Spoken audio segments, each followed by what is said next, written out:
This week on Feel Good Friday, coming more prevents cancer. 3 DNA babies are taking over the UK. Lungs are being delivered by drones. And we break down the 10 best and worst health myths. Let's go. Nailed it.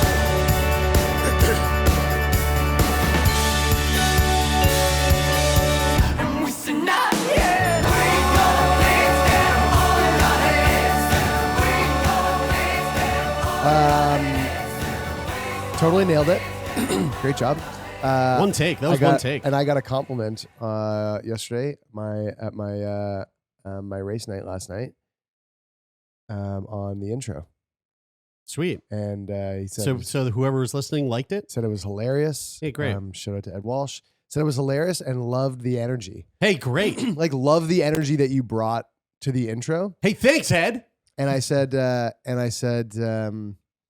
you know, Jers, that's something that new that we've been doing. We're doing it live. Fuck it, we'll do it live. And I said, you know, when you get the sense that you're kind of off pace a little bit, then the energy really comes up. Yeah. It's panic time. You're like, oh fuck, shit, the music's about to drop. Well, speaking of panic mode, actually, this okay. Let's talk about something a little bit interesting today. It's an iPhone update. What are you doing, step bro? We're going to talk about ejaculating. This is an ejaculation study. That sound is such a Pavlovian thing for fucking so many people out there. Yeah, the world's biggest archive of nothing. That's right. Pornhub. Ejaculation study. This is really interesting, guys. Harvard has been studying ejaculating. Nice. Sick. Despite this is a really interesting article, and actually Stina put me onto this. One of our Discord and patrons, Discord member and patron, Stina, sent a video. I'm not going to reference the video, but the stuff in the video is really interesting, and so it made me go down this rabbit hole to find this study. So despite the importance of prostate cancer, its causes remain unknown. But scientists do know that genetics play a strong role, and they have sound evidence that diet and other lifestyle factors are also important. Okay, in particular. So this is where it kind of we didn't really know this until since the prostate is a reproductive organ that produces fluid for the ejaculate, researchers have long wondered if sexual factors influence a man's risk of prostate cancer. But a Harvard study provides good news for sexually active men. This already immediately makes sense to my brain, because like what it's basically saying is that lay it out for us. If you're not cleaning the cobwebs out of your pipes every once in a while, you're at risk of getting some stuff in there that you don't want. And as we know, some people unfortunately do have just a bunch of cobwebs up in there. Yeah, stony cobwebs. Rocky cobwebs. So unless but does that not make sense? Like, if you're not cleaning your pipes out, then you're. But here's the thing, Bri. You could be asking for some trouble. It's like exercise for your balls. Right. Yeah. Right. Now, when these Harvard nerds were looking into this, they were thinking perhaps ejaculating could be a correlation to positive diagnoses in prostate cancer. So they were thinking the opposite of what you're thinking. They were thinking more that it you might jack increase off. the risk of prostate cancer. That's right. Now we're going to find out if you are one of those people who's doing. Oh yeah! Oh yeah! Oh yeah! Oh yeah! Oh yeah! I'm about to do it.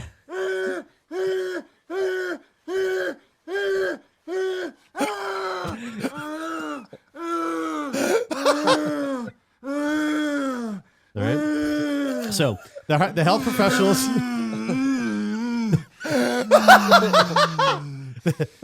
Oh my God! It's still going. Taylor was gonna love Dude, that. my favorite scene in all of film history, my favorite movie and of all time. it goes so much longer when you hear it.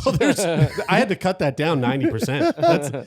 So the health professionals follow-up study has been collecting information about a large group of volunteers since 1986. Okay, all the men are healthcare providers, including dentists, pharmacists, veterinarians, optometrists, ophthalmologists, and podiatrists. Most of them are white.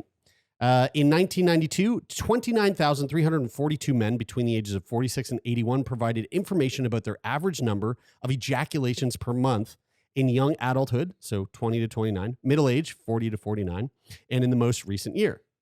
Ejaculations included sexual intercourse, nocturnal emissions, i.e.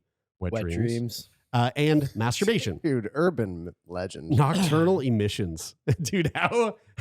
That's a sick fucking metal band name. It is actually. You're going to go a see metal Nocturnal Emissions down at the Marquee tomorrow I night. feel like wet dreams are made up. band. No, I don't think so. I think they happen to you. Made up. Wait, are you serious? You've never had a wet dream? No. They happen when you're like 12. What? Yeah, they happen. Well, no, they could happen now. No, I don't have them now. Dude, you would. You've had If one? you You've would. both had one? I've Yeah, definitely dude. had one. Yeah, I've had fucking tons. I I have haven't a had thing. tons. I've had like By the maybe way, a couple. Nocturnal Emissions, this is what they'd sound like. Dude, sick. I love my wet dreams are a jam band session. Or would they be like this? Oh, that's wet dreams. The first Yeah, one was that makes- nocturnal emissions. that makes all sense. Definitely. Well, here's the issue. Yeah, here's totally. here's the issue as a little aside to this, and why I've never had a wet dream, or why 'Cause- I think I've never had a wet Because dream. you've always been cleaning the pipes, dude. Well, this is true, but I think it has more I to love do. that you think that nocturnal emissions are actually not a real thing. Well, because I've never had one, and I've never gone into deep I bet you actually conversation. did have one, and you just don't know. No, because I remember fucking hearing about them as a kid and being like, "Fuck, I wonder when that will happen." Because I thought it was an inevitability. Well, let's look it up. Does And- everyone Well, have clearly, not everybody, because I don't. nocturnal? But here's the thing. Well, here, let me explain to you. When you sleep, why- though, when you sleep, there's a bunch of weird stuff that happens when you sleep. when I sleep particularly, You. I'm not talking about I'm not saying you as in the general population. I'm talking about when Taylor sleeps. You are out to the world. You Yes. emit an odor. You emit A mist. yeah. It's like a humidity. So like I wouldn't be Humidity surprised. is such a good word. Honestly, I wouldn't be surprised. Like if you're just having a nocturnal emission, it's just a part of the fucking humidity that you're adding to your sleep anyway. Hey, you wake up wet anyway. okay. And besides the hilariousness of this running joke, the reason why I think I've never had one is because I have a thing in my sex dreams where Oh yeah. where I know where you're going it's with this. always is ruined. Yeah. It's like It's like the fight dream when you're fighting Yeah. someone, if you're boxing someone and all of a sudden you're gonna punch them, but you're noodle arms. yeah, Yeah, I've never and I You don't got even noodle mean dick. and I don't mean like I don't mean that I just don't finish in a sex dream. I mean that I'm in a situation where like sex or whatever is like about to happen, and then right before it even is about to start, something goes wrong. And then the dream is over, or like the fucking situation Ooh. changes. I never get into it. You have a In my recurring dreams. dream where you're constantly, the situation may differ, but you're always getting cock blocked in some way. Yeah, totally. And then so like there's never a session that occurs in my You should dreams. there's like a like explain your dreams book. There's a book about this. I Even remember tarot cards do that. I remember when I was like in my like teenage You fucking idiot. in my youth, I looked up this book about like the meaning of dreams and like symbolism in dreams. And I had this recurring dream when I was a kid where I ran to the front door of my house and tried to open the door and it was locked. And then I was banging on the door and finally my dad opened the door and he turned into a crocodile. And then you had a nocturnal emission. and then I inexplicably came everywhere. I'm sure there's people out there that are fucking dying to know what the actual study was that we. But Right. before we get to that, I do want to say, so a nocturnal emission, a wet dream, is when you jizz yourself while you're sleeping. Uh-huh. Wet dreams can start at age 13 or 14. Around 38% of teen males experience a wet dream before they even learn what it is. Nocturnal emissions are more common during the teenage years because of sex hormones that are surging. And they're also more common during periods of prolonged sexual abstinence. Wet dreams tend to occur less frequently with age, and not everyone experiences a wet dream. A survey of more than 1,000 males and more than 1,000 females revealed that 66% and 42% of them, respectively, had experienced at least one wet dream. So yeah, maybe you actually haven't. Yeah. But I would say I would bet you that Donut found a banana. That's Dude, he great. took that off There you the go, buddy. counter, dude. Yeah, good job. So wet dreams. If you want to know what causes a wet dream, during sleep, the blood flow to your organs Penis. may be increased. For males, this can lead to an erection, aka a hard-on. This is very well helped. Hard-on. This is the common cause of morning wood, in which you awaken with an erection, typically without ejaculation, but sometimes with pre-seminal fluid, also known as Pre-cum. pre-cum. This is so funny. Nocturnal emissions differ from in that orgasm occurs during a wet dream. Nocturnal emissions differ in that orgasm occurs during a wet dream. The underlying cause is unknown, but there are several theories among them. Erotic dreams, testosterone surge in teens, and stimulation of the genitals. I mean, I know that when I sleep, I'm just constantly just grinding. Yeah. Just grinding. That's what makes it hard to share a bed with you when we go Yeah, away, that's because right. like I'm trying to sleep and you're just Rubbing up on me. Yeah. It's not the diesel engine noise coming out of your face. That's right. Yeah, and then Bry's all. All right. So the Harvard Ejaculation Study. 29,302 males between the ages of 46 and 81. So they were providing information on the amount of times that they ejaculated per day. And the volunteers provided comprehensive health and lifestyle data every 2 years until the study concluded in 2000. So the scientists found no evidence that frequent ejaculations mark an increased risk of prostate cancer. In fact, the reverse was true. High ejaculation frequency was linked to a decreased risk. Compared to men who reported 4 to 7 ejaculations per month across their lifetimes, men who ejaculated 21 or more times each month had a 31% lower risk of prostate cancer. Now, when I read this the first time, I remember thinking, 21. I was like, that's a lot. 21 in a month, holy fuck! And then I was like, and then I went, Then you thought about it? oh, and then I realized I'm probably doing more than that. You're probably doing more than 21? Yeah, man, I probably come once a day. Once a day on average? Yep. It makes me. Now, was that a lot? That's a Yeah, lot. Yeah. Dude, yeah. I think I'm like. Are you on the 4 to 7 a month? No, I'm more on the, I suppose, I'm doing 31. I'm doing 31 bukkaks a month. I 30 average. 30 I average. No. I would say 2 to 25 to 30. I average 2 to 3 a week, I would say. yeah. Yeah. Dude, I'm fucking. Yeah. 2 to So 3 like a week. 8 to 10. I don't know. 10 to 15 Yeah. a month. No, yeah, 8 to 12 a month, maybe. Depends on if it's baby making time. I mean, Yeah. I up my lifetime average during the year that Kyle and I were Yeah. trying to have Zaya. Dude, yeah. What we are didn't. you doing, yeah. step bro? We didn't. I don't we have didn't any. rank in I never have any of any that. clean socks, ever.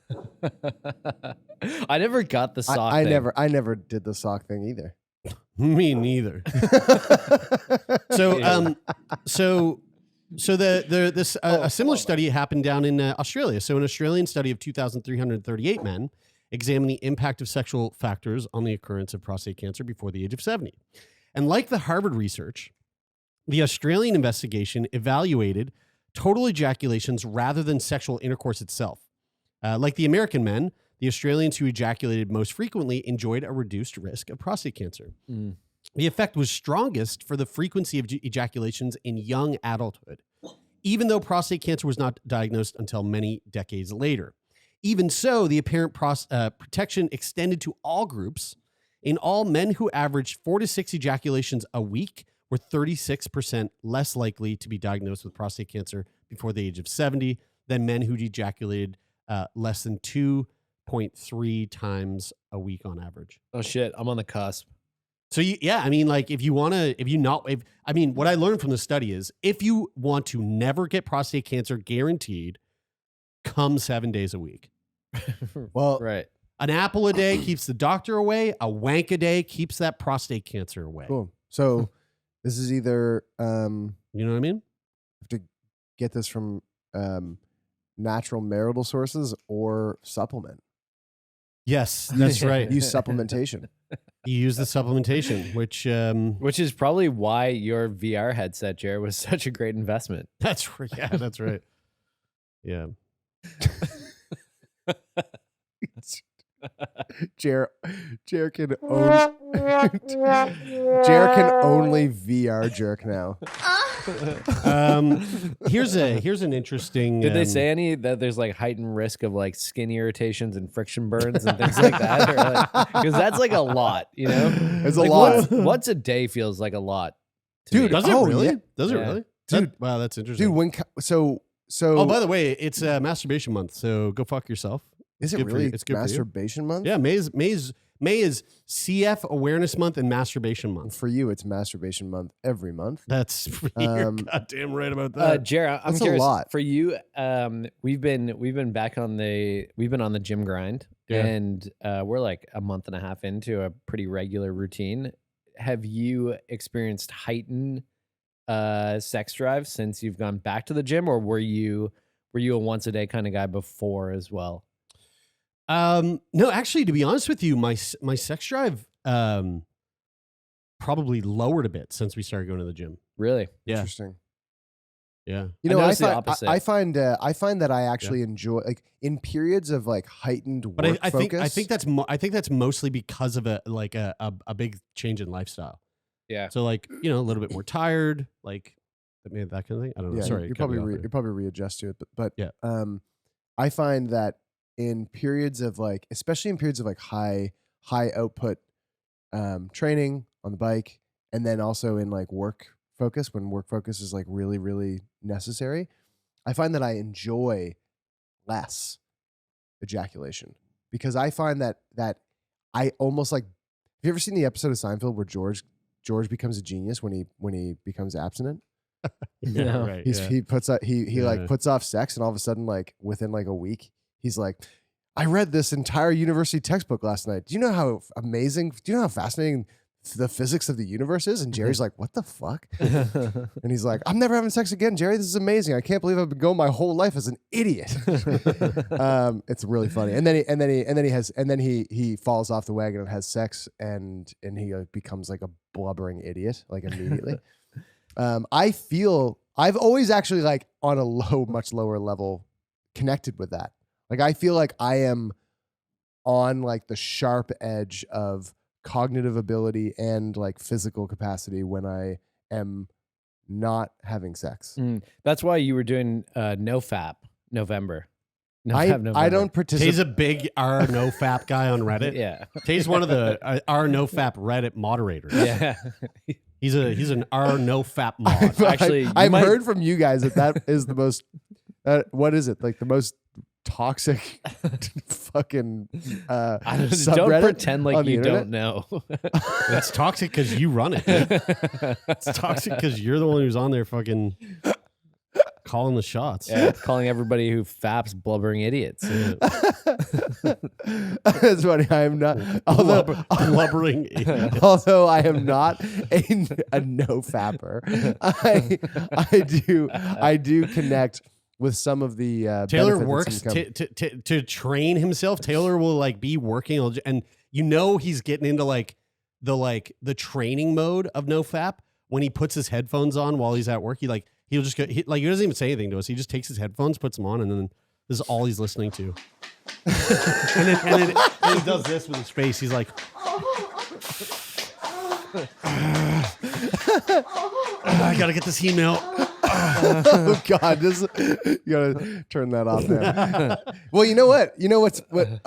I haven't thought about it as consciously as this in a really long time. Do you think that this is placebo, or do you think that there's something to it? I don't know. I'm really interested. I'd be really interested to know if there's something to it. If anybody has any information about that, I'm gonna Google it. I'm smarter when I don't come. But further to that is that consciously, back when from like the age of 20 to about 27, when I was like doing different yoga trainings every year, like was like really heavily involved in the yoga scene. I would, whenever I would go to a training, there's kind of this Practice of nofap.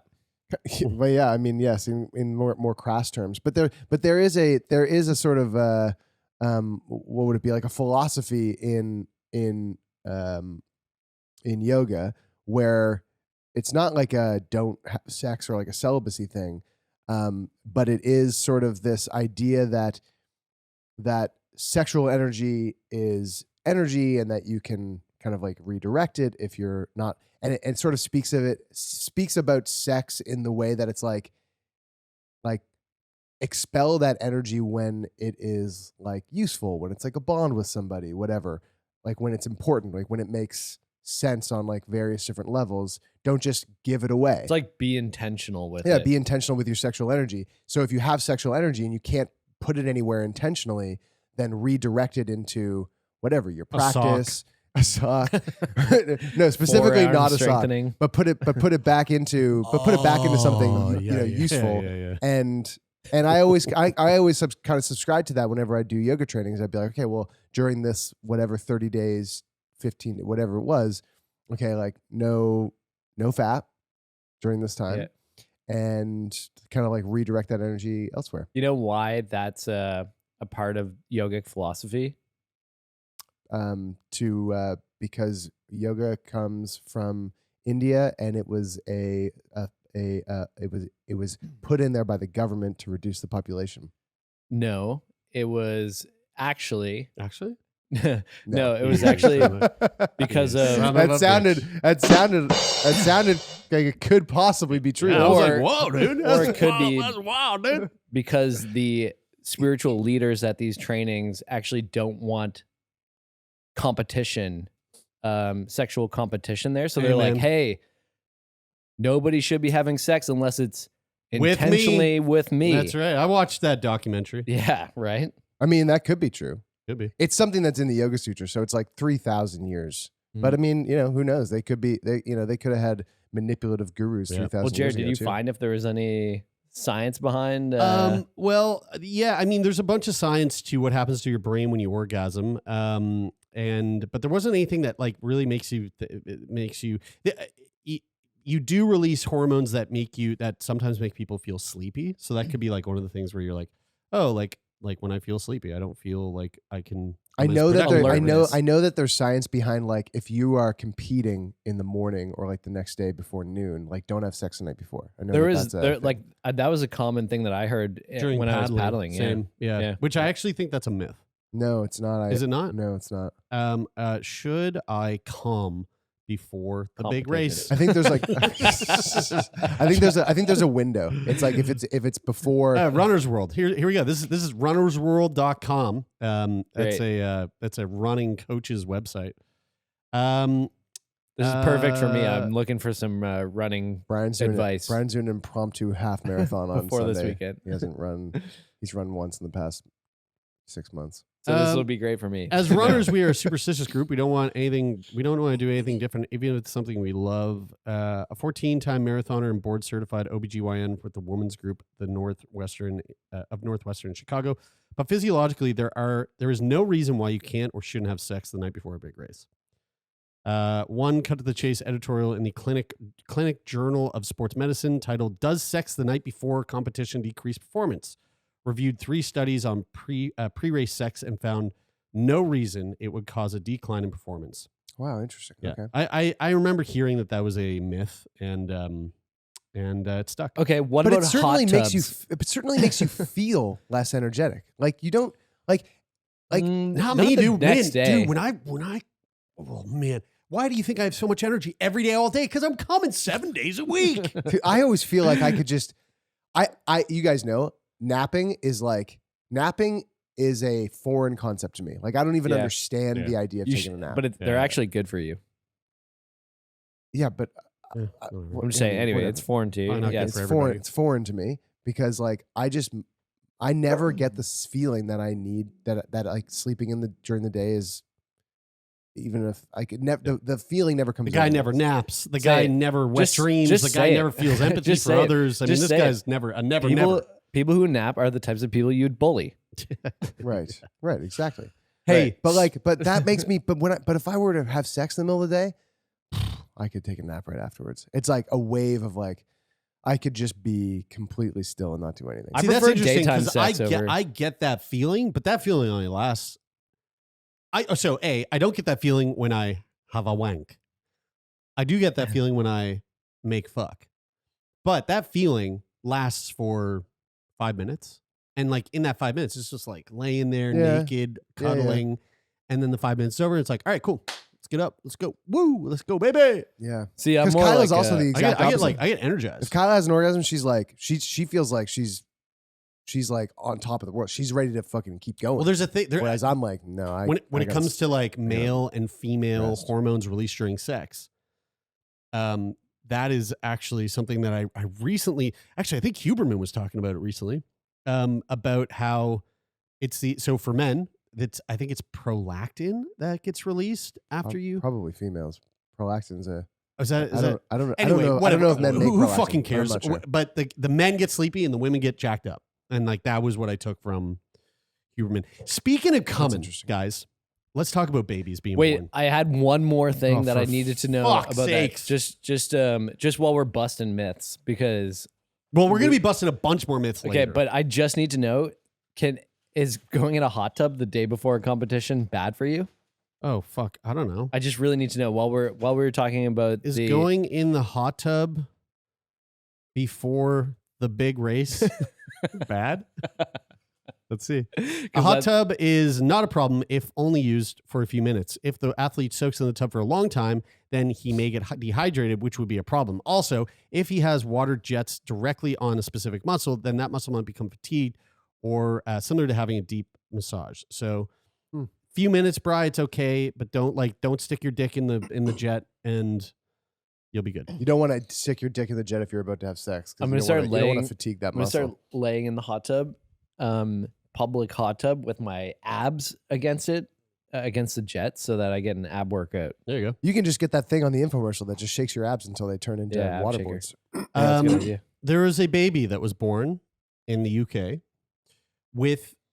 from 3 people's DNA. We talked about this before. This is the first time in the UK. A baby has been Can't be. born using 3 people's DNA for the first time in the UK. A fertility regulator has confirmed. We've talked about this before. Nope, not, Don't you remember this conversation? I this- remember something like this, but when it was in the UK. what was this? This was the UK. How recently was this? Oh, it might have This been. was very recent. Because we talked about. very- How recent? super recent. Like how? So most of on a their scale of 1 to 10. most of their DNA comes from 2 parents and around 0.1% from a third donor woman. That's what they say. The pioneering technique is an attempt to prevent children being born with devastating mitochondrial diseases. Now, this is the interesting part. So fewer than 5 such babies have been born. It's only a handful, but no further details have been released. Mitochondrial diseases are incurable and can be fatal within days or even hours of birth. I didn't know anything about this. Like some- SMA type stuff. I think. Fuck. What's it called? Atkinson's? Is it Atkinson's or, the adrenal, disease? Oh, That, that we covered on the show. why am I fucking blanking on? This is great. Her This name. is great radio. Yeah. Addison's disease. Addison's disease. So mitochondrial diseases are incurable and can be fatal within days or even hours of birth. Some families have lost multiple children, and this technique is seen as the only option for them to have a healthy child of their own through this triple DNA baby shit. So mitochondria are the tiny compartments inside nearly every cell of the body that converts food into usable energy. Okay. right. Defective mitochondria fail to fuel the body and lead to brain damage, muscle wasting, and heart failure and blindness. Holy fuck. That's a lot of bad. They are passed down only by the mother. So mitochondrial donation treatment is a modified form of IVF that uses mitochondria from a healthy donor egg. There are 2 techniques for performing mitochondrial donation. One takes place after the mother egg has been fertilized by the father's sperm, and the other takes place before fertilization. So I have a photo here. That's so crazy. 2 ways mitochondrial donation can work. Method 1, egg repaired after fertilization. So step 1, the parent's embryo. You see the image here. There's an they have unhealthy mitochondria. So they take the nuclear material, they save it from the parents. Then step 2, donor embryo. They take the healthy mitochondria of the donor. They remove the nucleus. And then step 3, they keep that healthy mitochondria and they insert the parent's nuclear material inside. So it's surrounded by the healthy mitochondria of the donor. Okay, I have a question. So an embryo is created when a sperm fertilizes an egg, right? And then that's an embryo? Ask Daddy over here. Yeah, about 3 days later, Okay. it becomes an embryo. So when those two things come together and create the embryo, it was showing that there's two things there. There's 2 embryos. There's the parent's embryo and there's the donor embryo. Is the donor embryo also fertilized? Because I'm imagining that has to be made. If the donor embryo, is that made by the male sperm and the female's, the healthy mitochondria female's egg to create the embryo with the healthy mitochondria cells or mitochondria? Right. Like how do you get an embryo from somebody else? Right. You must have to fertilize the egg with the sperm, right? I mean, I don't know. Can we that's how you- take a look at this again? Right. So so what we're looking at here is This we is have fun. we have the parent's embryo and the donor embryo. So the parents and the donor are the 3 sets of DNA. Mhm. So the parent embryo has unhealthy mitochondria, but the nuclear material is good. So they remove the nuclear material from the parent's embryo, mom and dad. They take that nuclear material and they insert it into the embryo of the donor while removing the donor's nuclear material. Mhm. So then you have the sort of outer rings of the donor's mitochondria within the embryo, but the nuclear material is the parent's. And that's the 3 DNAs coming Yeah. together. Now Okay. the donor embryo, how do we get an embryo from a donor? That would be made from most likely the biological dad's biological sperm? father's sperm. Yeah. Yeah. So the biological father would be fertilizing Both. the mom and fertilizing the donor. Yeah, because then there would be Not naturally. because then there would be 'Cause then there would be 'cause then there would be 4 DNAs. involved if there was Yeah. another. Wow. Right. if Wow. there was I wonder, another- are we going to be doing 4 DNA babies? Right. I mean, because you could I could imagine a world, Taylor, where like you have a frozen embryo right now. And if you decided that you weren't going to use that and there was somebody who could use your healthy mitochondria from that embryo, then you could perhaps donate that to another couple. But then their baby would then have your and Kyla's DNA That's right. and the 2 parents. That's right. Yeah. Right. So there's 2 ways of doing it. We the first one. The second one is egg repaired before fertilization. So step 1, you have the mother's egg, which has the unhealthy mitochondria. The nuclear material is saved. You have the donor egg, which has the healthy mitochondria. They remove the nucleus and destroy it. And then they take the healthy egg and it can now be fertilized with the mother's nuclear material placed inside it. Right. I mean, Because for anybody who's like curious about this, go to in the edit of this episode. I don't know what it'll be, but like around 30 to 35 minutes, somewhere in that region, you're going to find the graphic for this. The graphic is The really graphic helpful. really makes it. Yeah, makes it. Make a lot if you of bring sense. that back up for a second, Jarrett. So basically, the second option, because we're assuming that the father's DNA is already that the father's sperm has been used to fertilize the egg and create that second embryo. So you have that healthy egg, which has already been fertilized by the father's. Actually, sorry, the healthy egg hasn't in the second option hasn't yet been fertilized That's right. by the father's Yeah. sperm, but because the biological father is going to that sperm will be used to fertilize that egg. They've fixed the egg before and then the sperm fertilizes. So the it. interesting thing about this is that mitochondria have their own genetic information or DNA, which means that technically the resulting children inherit DNA from their parents and a smidge from the donor as well. And this is a permanent change that would be passed down through the generations. This donor DNA is only relevant for making effective mitochondria. It does not affect other traits such as appearance and does not constitute a third parent. They just have this like little tiny bit of a DNA change that goes that they'll carry on. And I'm assuming mitochondrial diseases are there's probably a pretty large genetic component to them. So you are probably that's actually a pretty, because that's not that. It's kind of like a proxy for CRISPR, because you are affecting a somatic. I believe it's a somatic genetic change is something that happens with a person and then dies with the person, but a germline genetic change is something that will then pass on. So now, it's sort of like a proxy for a germline DNA change. You know what's similar to it? It's kind of like the equivalent of genetically modified food, when they're like you're modifying the gene line of or the genetics of the food when you're like taking these things and cutting them and fertilizing them together or whatever. But it's natural. It's not happening by CRISPR, and which is kind of the same thing that's happening here with the mitochondria. Yes. So the first baby born with this technique was a Jordanian family having treatment in the U.S. in 2016.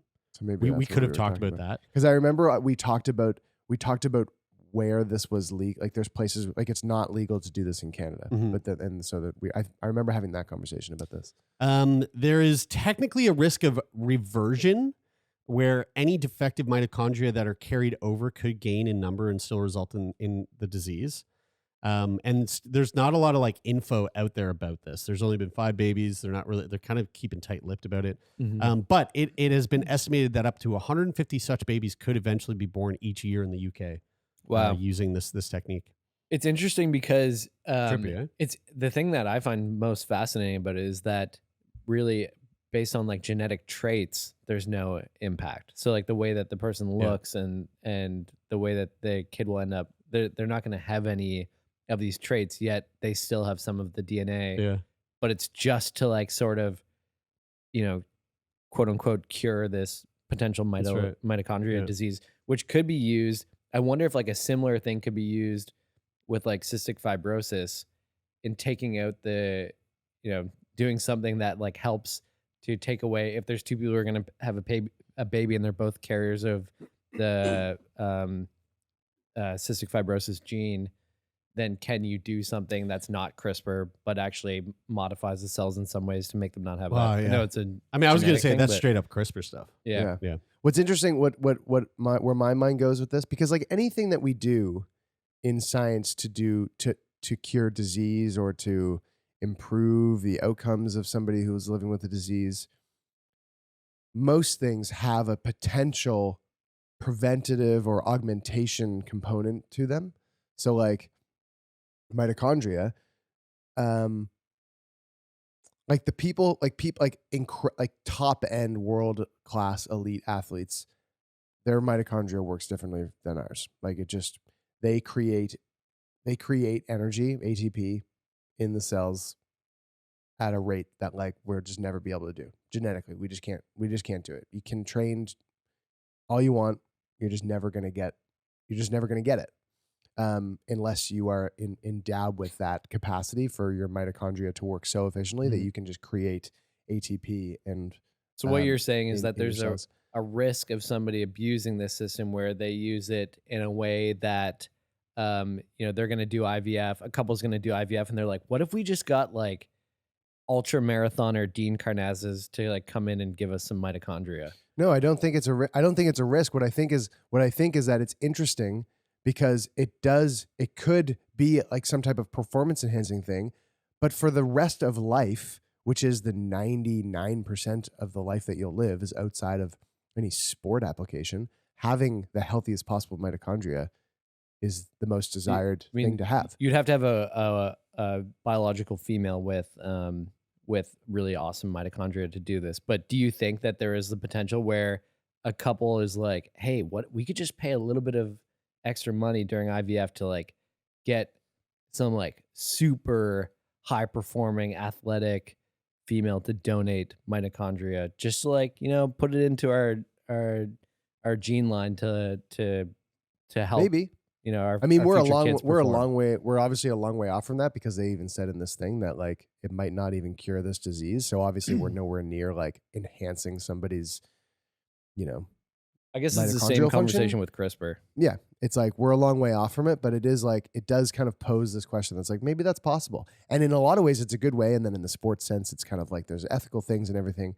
But in the broader like life sense, For mommy and daddy, it's good for your bank account. you want your you Yeah. want You know, you 'cause want your to kid's like gonna grow up and buy and like be like, I'm buying you a G-Wagon. It's an investment. right, yeah, it's an investment. right? The first lungs delivered by drone. What? That recently sweet. happened. Do you guys see Mark Rober's video about the drone deliveries they're doing in Africa for remote health clinics where they're like bringing like organs and stuff? No, did you see something the like that. drone delivery system that's happening above prisons across the U.S.? No, Yeah, What are they they delivering? like sneak fucking drugs contraband and shit. Yeah. yeah. What, cell like- phones and drugs like and like weapons. high flying drones just dropping shit. well, like, Oh, some like dude with his no, some guy with a DJI fucking- Mavic. not a fucking flying. Lockheed Martin drone, like some fucking ding dong who bought a drone from Canadian Tire. Yeah, but you'd have to fly. Flies- You have to fly it relatively high. They Yeah, fly I mean, high, dude. over a gym or over a gym over the gym of a fucking prison. Yeah, and you Because just, it's the outside gym is where they're dropping the right. stuff. Right. yeah. So anyway, Wait, where were we? lung delivery. As organ transplant science advances, the biggest hurdles are increasingly logistical ones, such as securing a flight and navigation through traffic fast enough to deliver an organ before it deteriorates. Oh, okay. This makes way more sense. Is this now. Dr. When you Sheldon Cheskis doing this? When you well, said no, it at but first, but this would be right up his alley. when you said it at first, I was like, why did they use a drone to drop lungs into somebody's chest? That seems crazy. Are you serious? That is where I. That where- is I was insane like, you thought I that. was like, this makes no sense. It seems more difficult. Wow, what a totally amazing, excellent discovery. Enter the drone, for which researchers recently documented a milestone test in science robotics. After hundreds of practice flights, their drone carried a human donor lung on a 5-minute journey from the roof of Toronto Western Hospital to Toronto General Hospital for a successful transplant. The trip can take 25 minutes by road. So they're cutting off 20 minutes there. That's pretty impressive. It only took 5 minutes to get there. That's it. Oh wow. The study suggests that drone delivery, quote, may have a unique opportunity for organs like hearts and lungs that can tolerate less time on ice. Now, here's the thing. These guys didn't even fucking realize that if you just keep it 10 degrees warmer or wherever the fuck it was the other day we were talking about it, this thing can last for months. Dummies. You fucking. The transplant surgeon now at Medical University of South Carolina, Joseph Scalia, who was not involved in the study, said that we may have a unique opportunity for organs like hearts and lungs that can tolerate less time on ice. In 2019, his team at the University of Maryland made a groundbreaking drone delivery of a kidney, an organ that can survive 24 hours if packed in ice. Lungs and hearts last for less than half that long. For the new study, Toronto General, which performed its first successful lung transplant in 1983, and Unither Bioelectronics replaced a commercial drone's landing gear with a lightweight carbon fiber container for the large and fragile organ. The team enhanced the drone's connectivity so radio frequencies wouldn't interfere with its GPS and installed a parachute to set open automatically in case of midair malfunction. Since the successful test flight, the researchers have been working with aviation authorities to create a drone corridor through commercial airspace. But there are regulatory hurdles. For example, civilians are typically not allowed to fly drones beyond their visual line of sight in densely populated areas. Shaf Kashivji, director of Toronto General's lung transplant program. Interesting. Did they take over from John Granton? Granton. No, John Granton wasn't at Toronto General, I don't think. Anyway, whatever. St. Mike's. He envisions drones someday carrying lungs long distances for specialized repair to make them transplant ready. For now, though, he's focusing on the journey from the airport to the hospital, which takes 40 minutes in traffic and just 8 by drone. 40 minutes in traffic? Are you fucking... That's not true. Have you ever driven from the fucking downtown Toronto to the airport during traffic, you're looking at like an hour and a half. 15, dude. Yeah. Yeah. The fuck are you guys talking But about? why can't they? I guess if you're in a ambulance with the Right, lights on, that's what I maybe that mean. is 40 minutes. that's what I Yeah. mean. Yeah, Like, yeah, can't yeah. you can't Yeah, me and an can't- Uber, not so much. Can't they just use an ambulance with lights? Yeah, they Right, totally, Totally. 100%. right? Yeah. But they're going, fuck But that. still. Let's put it. You know what I want to see? Ambulances can't just like fly. They should They be just- able to. Him No, and no, my, they- We've like- talked. no, We've no. talked about to paramedics about this, but just like safety wise in a city, I mean, It's like kind of you're gonna annoying, go though. through a red light. Like you got to make sure you're not going to crash. If you crash, then yeah, stick those fucking- things 20 feet in the air. You go wherever you want. They It's should a be able fucking to- turn that shit into this the Fifth Element. Can you give me my charger? Look, here's what I'm curious about. wait, what's the Fifth Element reference? All Is the that cars alien all the shit? cars are flying. Oh, okay, right, yeah, And big bada boom. That's how she. right, yeah. Big bada boom. She I think- falls through his taxi, and he's like, "Oh my god!" And he turns around, and it's like the fucking most beautiful human he's ever seen in his Dude, life. He's like, "Bada, big bada boom," and he's like, "Yeah, big bada boom." Do you guys think? Oh God, I want to more, watch the Fifth do Element. you think again. more people would want One to of the best be? movies of all time. I used to watch it every week as a kid. Do you think more people would want to be paramedics or like firefighters, drivers of the vehicles if they knew they could drive like 50% faster? Dude, It seems like it's you know what I attracting want to the wrong be? person. I would be. I would want to be one of these drone operators if we got to a point where, because like think about it this way. You know, they're recruiting gamers. FPV. Think about it this way. Let's say, God forbid, God forbid. I die God forbid. walking outside. I fall, break my neck, and Be a not bad that fall. they're. You know, I'm Brian goes out, dies, falls, breaks his neck. God forbid. God forbid, and they come and they get Brian's body. Right now, Brian's body is dead. And let's say you're donating your organs. Look, I don't know anything about organ donation, but let's just assume, for the sake of this made up hypothesis, I feel like you know a little bit about it. that Brian's lungs will be good in his body. You take him out of the body, and you've got whatever it is, 40 minutes. Yeah, it's like But keep 'em in- chicken outside of the fridge. Keep him in the body. Yeah, Maybe you got 17 hours, right? So here's the thing. Yeah, I think there's. What if some- we get to a point some where personal we use the familial issues going we use on the around this? drones not to carry the lungs in a little fucking yeah, basket. the whole fucking man. Take the man, Yeah. right? String that bitch up and fucking fly. So we're just seeing flying corpses on drones. It would You mean- actually you be mean put some super like easy. screw like screw some You- hooks. just you know, meat hooks. Just You wouldn't into the even thing, you wouldn't even need to, because it doesn't take that long for rigor mortis to set in. So if you just Yeah. like hold their arms up for long enough, stick You them can just- underneath the wings, right? or Yeah, underneath you the just blades. put them under the propellers. or Put something. two hooks here on the shoulders, You know what's one on wild, each shoulder, guys? one on each hip. A friend of mine do who's a the nurse. do the organs last in the body for a little bit longer because of the temperature of the body? Or yeah, is it just like a fridge, just like well, it's chicken the outside of opposite a of that. fridge. it I know, is but the same opposite. thing. But I mean, But right same now, effect. right now in my body, it's hot as fuck. Yeah, Right? Like, how come these lungs aren't rotting away? Well, Because there's a they're working. whole bunch of reasons for that. I don't know about that. it's the same reason why if you clean your pipes, then you don't get cancer. But guys, my friend who's a nurse, You don't have any friends, Brian. was That's how we know you're lying. was told me about rigor mortis the other day. So there was a really sad situation where this young guy Rigor mortis. I barely even know her, you know? this young guy passed away, Oh. and he was Oh. and he was sitting up in the like kind of leaned up in the hospital bed, and like when he passed away. he was yeah, laying and they there. had No, a he died, bunch and of- then he went, they had a bunch of family members come by to say goodbye, to say their goodbyes, and they wanted to keep him in the hospital room. I didn't know this, but I didn't think of this, I guess. But I guess when I think about it, it makes sense. But nurses will wrap up the bodies of people when they die, like Yeah. wrap them up in whatever they wrap them up in. whatever they got. Saran But wrap, this guy, because he was sitting up, newspapers. but because this guy was sitting up, he was so like after I don't know an hour or two, he was How so long does it take for rigor mortis to it kick was in? fast. Like it was pretty fast apparently. Wow.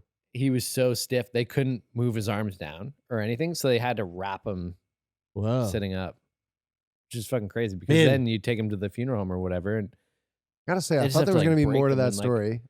But did you know that? Did you think of that? How scary would it be to see a stretcher with one of those black body bags with his body in it? Right. That's and what he's I mean. just sitting Sitting up. up.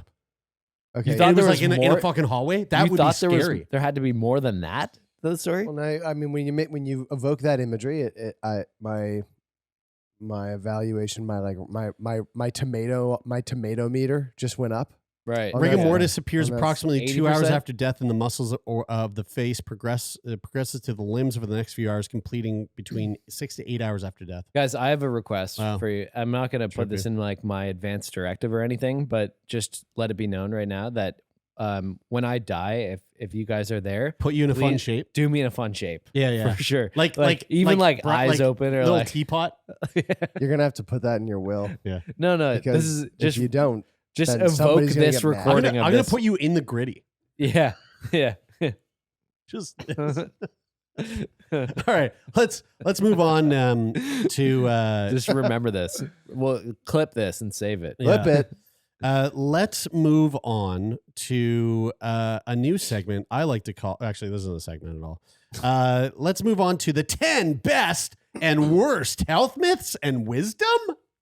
That's a shitty title. Yeah. Well, don't blame me. Totally. Blame the Guardian.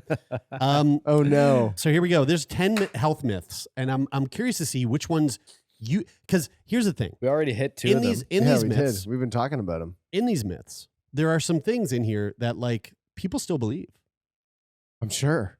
So let's go through and see if you guys still believe any of them. 5G government interference.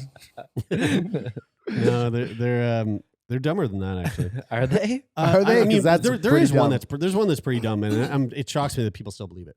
No offense, because guaranteed there's going to be a bunch of people listening to this and they hear this and they're going to go. Do you No think way. that any of us? You think might. I that mean, I don't some of these know. are happening? I doubt it, but you might. All Okay. right, so here we go. Myth number 1: chicken soup helps cure colds and flu. True or false? True. False. False. True. No, it's false, obviously, but According to the Guardian. Oh, never mind. It's true. Yeah, I was right. The Guardian is a reputable source. True. When you've got a cold, the best thing you can do is eat a hearty, nutritious soup. The best thing you can do. Yeah, it says It's the- Rhiannon Lambert, It's a the nutritionist. best thing Yep. that And- you could yep. possibly do. Yep, a nutritionist and the author of Renourish, A Simple Way to Eat Well.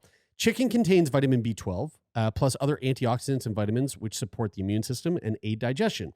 It's also rich in protein, which is good for cellular repair.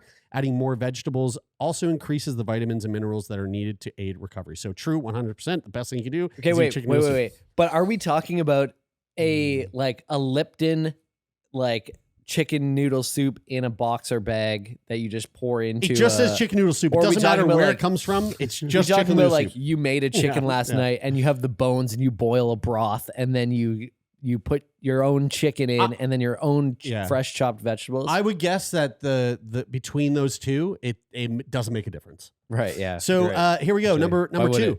Number 2. Chocolate causes acne.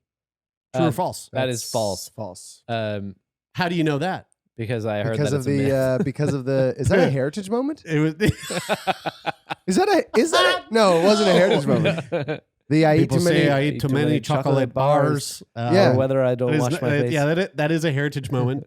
That is a heritage moment. Yeah, No. it was about all the Canadian kids who had bad acne.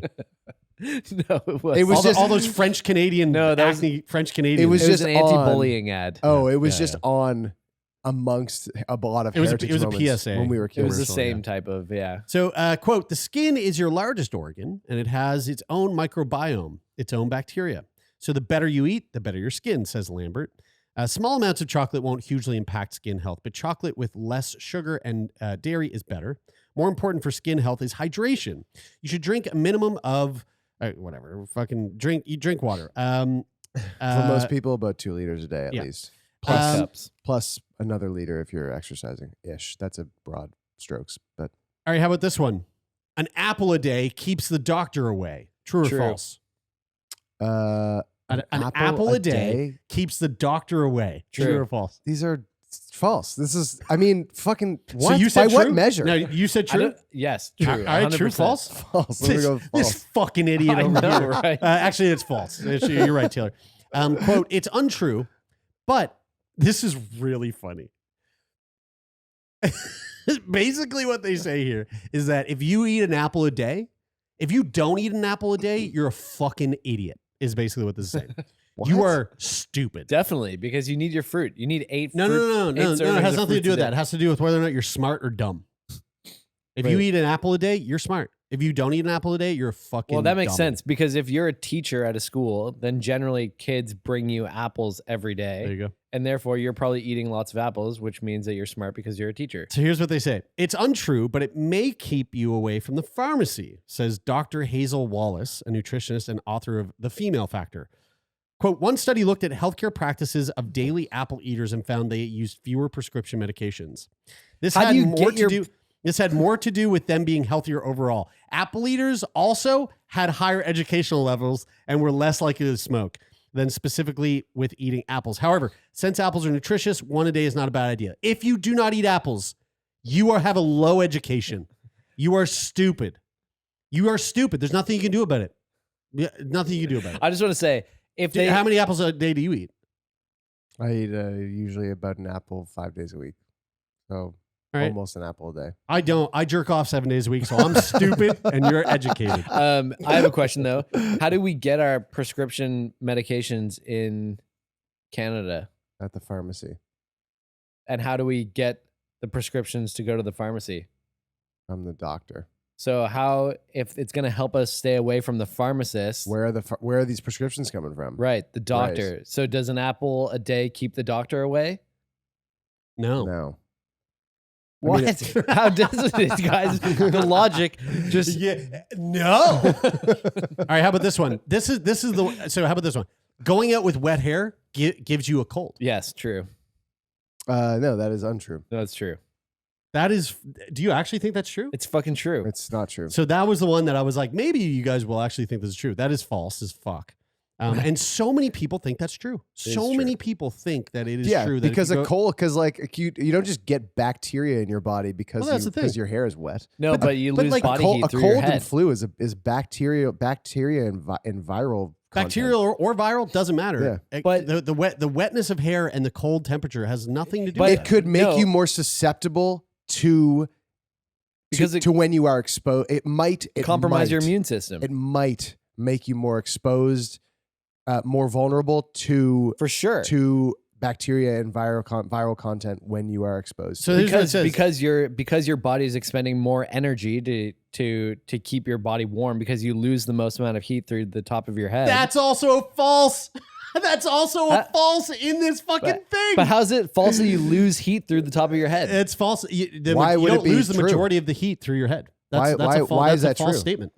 It's so true here's- because my mom told me That's it's right. true. That's why it's true, because you think it is because your mom told you. By the way, this Guys, is true. I If gotta you guys Google cross your eyes and the wind changes direction, it'll stay that way. Fuck you. If wet hair makes you shivery, it's an inflammatory response. So you probably already have a viral infection brewing. Says Poonam Krishan, a GP and author of How to Be a Doctor and Other Life-Saving Jobs. But if you're otherwise healthy, you won't catch a cold. Lack of sleep and stress affect your immune system, leaving you susceptible, but you only catch colds from other people, particularly in cold weather. Viruses and bacteria spread easily when we're huddled indoors with no ventilation. So I wonder if part of that comes from, like, back in the day, people were getting more colds in the colder months. I found And so it. they were saying, you found what? The What the reason fuck did why you back in the find, day. Brian? So this Brian, myth, this is the Guardian, dude. this myth, this agrees. False is the correct answer. The myth that you lose most of your body heat through your head No, you don't. probably came from Your mom. Experiments in the 1950s. It came from your mom. And then it just goes buzzing. When it came from experiments in the 1950s when military researchers exposed subjects to frigid temperatures. The final results concluded that 40 to 45% of all body heat was lost through the head Yeah. due to the nature of the experiment, leaving the participants' heads exposed to the cold air. In reality, the head only represents about 10% of the body's total surface, therefore making 40 to 45% of the body heat loss unlikely. Right. Yeah, so it's military experiments. Well, how about this We're one? going to touch on that, so I'll come back to that. I've got something to say on that. We actually won't, because there was 20 of these and I only took 10. But, Oh, okay. that was one Well, of them. then let me speak to it then. All right. When I was in junior high, and this won't fucking surprise you, and I'm sure I'll catch some snide comments from you for this, but I Oh was God, you beat up some kid who played Magic. no, I didn't. I was And- not a bully. Didn't wear winter Um, hats. I was more protective than I was. Protective of yourself, No, protective of like people. your insecurities. Um, I was, yes, at that time, very much so. I would probably like around puberty, I started to like fucking sweat a lot, like in class. Like I would get hot. Yeah, and that's I- why you wore just be sweating, literally and wore no pants to and school. I'd be like sweating. I'd get like an ass sweat, like really regularly in class. Taylor literally, no joke, wore only boxers to school. I did. That was in elementary school though, not in junior high. Junior high. No, I never did that in junior high. And so anyway, I'd take my shoes off and I just put my feet on the floor, and I just wouldn't wear and like old like school tile floor, Linoleum. like cold tile Cold school floor. I would I would immediately within like 5 minutes I'd be cooled down. So that was my You're like a dog. that was my little hack. Mm. I'd put my feet on the cold floor, and I would it would regulate my body temperature. That's how dogs cool off. They're through their toe beans. I bet your shoes stank. Oh, dude. Yeah, probably. Well, how about this one? True or false? Carrots help you see in the dark. No, but they do help you see better. What do you see in the dark? Probably false. I guess technically, yeah, they would True. help you see in the. True. Carrots yeah. contain vitamin A, which is important Good for for your healthy eyesight. vision because it helps a pigment in the retina called rhodopsin. raw dogging. This Rhodopsin. is necessary for low light vision. Vitamin A deficiency can lead to difficulty seeing in low light. So getting enough from foods such as carrots, leafy greens, and sweet potatoes is important for your night vision. Jared, I've been on your train lately, dude. Carrots are making me sick. They're fucking man. They're nasty, making dude. me Fuck You guys that. are crunchy I love carrots? raw carrots Ugh. with no dip or No. anything. Just No. just fucking raw baby carrots. No. That's Dude, my Kyla jam. made a couple meals in the past like 3 weeks that she put little like chopped up hard ass pieces of baby carrot in it, and No. I actually like halfway through just had to separate them out because it was really fucking No, that's me with Carrots corn and ruining my peas. night. I'm with you on that too. I Fucking like- carrots, corn, peas, I fuck like- all of them. I like corn. and peas. I prefer all vegetables raw with nothing on them. They taste so much better than when so you cook you them. got so you get more raw dogging, so you can see better. Yeah. How about this one? Spicy curry induces labor. True or false? Don't know. Well, Oh, you have man. it's fucking you choose one or the other. I don't feel comfortable guessing. I'm gonna say False. false. True. True. It is false. The theory is that spice stimulates the gut to work harder and can stimulate the uterus at the same Your time. baby's not born in your gut. When you are about to what? When you're about to go into labor, the gut naturally gets irritated. So most women will experience diarrhea as a sign the baby is coming. However, no food will bring on labor. It was probably imminent anyway. Yeah. Mm. This is an interesting one here. Feed a cold, starve a fever. What? Feed a cold, That's what starve a fever. I always think of that. True or false? True. If you have a cold, feed. I thought if it you, was- if you have a fever, starve. I actually thought it was feed a fever, starve a cold. Feed a cold, starve a fever. I'm gonna say false. I always said it backwards in my head, so I was Yeah. even if it's true, I was doing it You're the doing wrong it way. wrong. because and I'll tell you my reasoning for this. Especially with a flu, you're likely to vomit or have diarrhea, and you're going to be giving away a bunch of shit. Even though you might end up puking that out or shitting that out of your ass, you got to be filling up the tank while you're Before giving it you all say away. the answer, can we not agree that feed a fever, starve a cold sounds better than feed a cold, starve a fever? Yeah, there's a little bit of alliteration there if you could Save even a call horse, it that. But yeah. ride a cowboy. Yeah. What? Yeah. Two in the hand is a pan in the jan. It's true. So this is actually really interesting. I didn't know this. Fuck, I I've been never doing it heard this backwards. before. Interesting. It is more accurate to say feed a virus, starve bacteria. So nutrition is important for recovery, hence feeding a cold, ideally with carbohydrates, to fuel immune responses against the virus. Conversely, bacterial infections benefit from fasting. The body's response to bacteria can be extreme, so reducing carbs stop the immune system from going into overdrive. Fluids are essential in both types of illness, however, Mhm. and it's better to eat little and as often as it's better to eat little and often as if possible. In both situations. Yeah. Yeah. So what is the actual correct saying again? So I So can try to remember. feed a virus, starve bacteria. Feed a virus. The flu is a virus, Yeah. and the cold is bacteria. Bacteria? Isn't A cold can be cold is viral. virus. I Flus? mean, this feed a cold, starve fever shouldn't really be it. It should be feed a virus, starve bacteria. Right, because they're not exclusively one. Do you or have the a other. flu virus or a cold virus? Yeah, exactly. There you go. Well, no. Figure Which one is it? I think they're Flu both. virus I or think they're- cold I think virus? They're both viral. Flu virus, cold Flu and- bacteria. You could have a bacterial flu, I'm sure. Couldn't you? I don't know. I thought a flu was a virus. How do you know when you have a bacterial infection or Signs of bacterial infection virus. include shortness of breath, a fever that doesn't go away, a cough that lingers more than 7 to 10 days, and other symptoms have cleared, especially bringing up mucus. Bacterial flu. Yeah. There's bacterial flu. Oh, okay.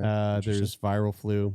All right. I mean, I guess that's not the craziest. So I thing in the guess world. this saying is really difficult to know unless you know if you have a bacterial Yeah. flu or a viral flu. So it's feed a virus, starve a bacteria, and wank of a fungal. Now, how about this one? Cracking your knuckles will give you arthritis. That's false, That's true. It's false. dude. This is the. Did you think it was true? No, not.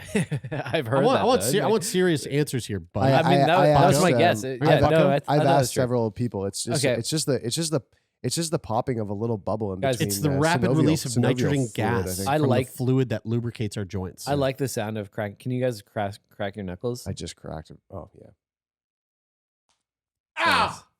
Dude. Ow! God, guys, I'm quite impressed. I was looking for some bone breaking sounds, but I don't have them queued up here. This is an interesting one. It takes this is one I probably heard as a kid. It takes up to 7 years to digest swallowed Gum. chewing gum. That's True. totally false. It's false. It actually is false, but I believed it to be true for a long time, and I then I believed looked it to be up. true as a kid. Yeah. It is false. Chewing gum is made of sweeteners, preservatives, and softeners, which the digestive system just breaks down. Dude, if But- chewing gum, if swallowing gum, I mean, I don't know why you wouldn't. I don't know why you'd be told not to swallow gum because it's obviously easily digestible. But like, if you were to swallow a gob of gum and it just stayed in your gut, do you know how many problems that would cause you? I mean, That's why I don't probably swallow one or gum. two. like if somebody listening guys to that swallow was gum? scientifically literate, Always. they'd be like, Do "Holy you- shit!" Do you not? No, I don't. I don't swallow gum. I don't chew gum. Dude, I don't- I chew gum 5 times a day, swallow 5 times a day. I don't. So if you like gun to my head, if you You're ask gonna me have if a stomach attack. I was gonna say, I guys, actually don't chew gum. gun to my head, if you asked me the truth of Mhm. if I thought that it would stay in your stomach for 7 years, I would say no. Okay. But there's something about actually doing it that, like swallowing gum, that makes me feel weird because I've been traumatized by being told for Right. so long that it won't digest for 7 years. Now, So I just do it. I just don't do it. I just don't swallow gum. now, how do you feel about true or false? If you swallow watermelon seeds, watermelons will grow in your belly. True. Yeah. Yeah, which is why I don't do I that. think that's a Magic Schoolhouse episode, maybe. All right, final one, last one. Urine relieves jellyfish stings. True. That's true. False. Really? Now, here's a really interesting thing. Ammonia, being alkaline, is thought to neutralize the acid from bee stings, Right. which is where this myth probably arose. Now, I didn't know that. I didn't know that ammonia, being alkaline, is thought to neutralize acid from bee stings. Wouldn't that mean that if you got stung on the neck with a bee, Yeah, get your yeah. buddy to piss on your neck? For sure. Yeah. Well, ammonia is in pee, so Yeah. or it's in urea, I guess. Right. But it could actually make jellyfish stings worse, peeing on it, by causing the venom to release more toxins. Water or urine can change the composition of the solution of any remaining stinging cells in the skin, so can encourage more venom release. Also, introducing bacteria to the skin risks infection, obviously. It's better to remove any tentacles with tweezers or scrape them off with a credit card and then ask a doctor for oral pain relief or an anti-inflammatory cream. There you Huh. go. Wow. But You if think- you get stung by a bee, fucking cover yourself in piss. Do you think that came from some guy who was just like some guy who There's a just scene in Land of the Lost where he's like the dinosaur can't smell you if you're Yeah. covered in its own urine. So he's collecting dinosaur urine. He's just he's covering himself with a big jug. Will Ferrell's covering himself in piss. And he's think- like, it stings. and he's like, you gotta get some in your mouth, and then he gargles it. Yeah. Oh, Do you think? God. Do you think if that girl? Do you think if the girl from My Girl got covered in piss, she would have lived in the end of the movie? It was the boy. It was Macaulay Or Culkin. yeah. Do you think if the girl pissed on him, he Yeah. would have lived? Yeah. I mean, what an idiot. that she didn't know that. She should have sprayed him, dude. That was Macaulay Culkin, right? I don't know, dude. Dude, Kieran Culkin's on top of the world right now. Speaking of on top of the world, we're done. So we hope you enjoyed this week's episode of Sick Boy Podcast. And if you want to support the podcast, you can do that by going over to Spotify or Apple and leaving a rating and review. And you can go to Discord, and the Discord link's in the show notes. And you can come on over and have a chat with us and leave stuff for us to talk about on the podcast. It's really fun. Maybe be producer of the week next week. And if you want to be a guest on the show, go to sickboypodcast.com, click the button, and fill out the guest form. And a huge thank you to Jeff Lonis, who is our manager, and Rich O'Coin for the theme music. That's it for this week. I'm Brian. I'm Taylor. And I'm Jeremy. And this is Sick Boy. So nice. And we said, not yet.